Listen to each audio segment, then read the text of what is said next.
Hi friends, అందరూ ఎలా ఉన్నారు? బ్యాచిలర్స్ కూడా ఈజీగా చేసుకునే బెండకాయ ఉల్లికారంతో ఈరోజు మీ ముందుకు వచ్చాను. Welcome back to my channel అలా కిచెన్లో. బెండకాయ వచ్చి నేను అర కేజీ తీసుకున్నానండి. ఇదిగోండి, బెండకాయ ఈ రకంగా కట్ చేసుకోవాలి. చూడండి నేను ఎలా కట్ చేస్తున్నానో అలా కట్ చేసుకోవాలి. మొత్తం అర కేజీ బెండకాయలు తీసుకున్నానండి నేను. అర కేజీ బెండకాయలు కూడా ఇలా సన్నగా పొడుగ్గా కట్ చేసుకోవాలి. ఇవి పక్కన పెట్టుకొని ఇప్పుడు ఒక 4 పచ్చిమిరపకాయలు కూడా కట్ చేసుకోవాలి. ఇప్పుడు చిన్న మసాలా ప్రిపేర్ చేసుకుందామండి. జీలకర్ర, 4 వెల్లుల్లిపాయ, ఒక మీడియం సైజ్ ఉల్లిపాయ చక్కగా పేస్ట్ చేసి పక్కన పెట్టుకుందాం.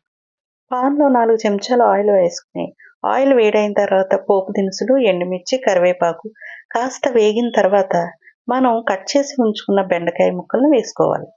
చక్కగా ఆ పైనే 4 పచ్చిమిరపకాయ ముక్కలను కూడా వేసేసుకుని ఒక్కసారి కలిపి మూత పెట్టుకుని కాసేపు మగ్గించుకుందాం. 5 మినిట్స్ తర్వాత ఒకసారి చెక్ చేసుకుంటే కాస్త మగ్గిపోయి ఉంటాయి. ఒకసారి బాగా కలుపుకొని మళ్ళీ మూత పెట్టుకుందాం.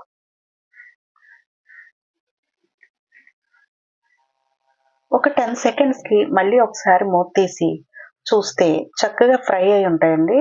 ఇదిగోని చూసారా ఎలా ఫ్రై అయినాయో.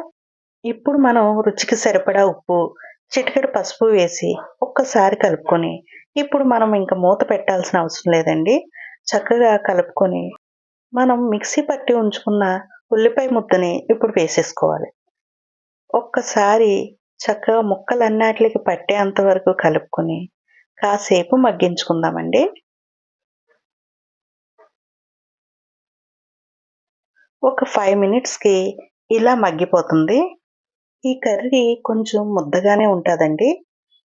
ఇప్పుడు ఉల్లిపాయ కూడా చక్కగా పచ్చివాసన పోయి మగ్గిపోయిన తర్వాత మనం కారం వేసుకుందాం. కారం మీ టేస్ట్కి తగ్గట్టు నేనైతే 2 స్పూన్లు వేస్తున్నాను.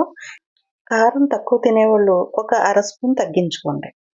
ఇదిగోండి, ఇలాగా ఒక 5 మినిట్స్ మనం ఫ్రై చేసుకుంటే కర్రీ రెడీ. బెండకాయ ఉల్లికారం ready. Thank you for watching. Subscribe to my channel.